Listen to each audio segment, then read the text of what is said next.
Deux jours différents, deux Trump différents. Vendredi, il menaçait d'ordonner aux entreprises américaines de quitter la Chine. Il a tweeté qu'il allait augmenter les tarifs et avait même attaqué sa propre banque centrale.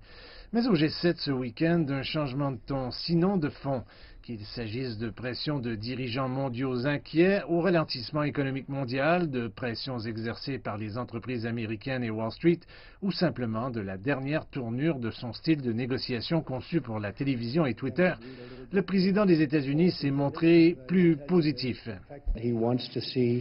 Il veut qu'un accord soit conclu. Il souhaite qu'il soit conclu dans des conditions sereines en utilisant le mot calme.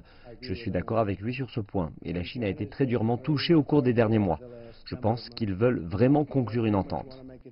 Le président Trump a saisi les propos tenus par le vice-premier ministre chinois Liu He, négociateur en chef, qui a rappelé l'approche de longue date de la Chine à la question commerciale en déclarant « Nous sommes disposés à résoudre le problème par le biais de consultation et de la coopération dans une attitude sereine et à nous opposer résolument à l'escalade de la guerre commerciale. » Le changement de ton du président Trump est intervenu lorsque dirigeant après dirigeant, certains publiquement comme le premier ministre britannique et d'autres plus discrets comme le président français, ont fait part de leurs préoccupations selon lesquelles la guerre commerciale freinerait la croissance mondiale et menacerait de créer une récession en Europe et potentiellement aux États-Unis.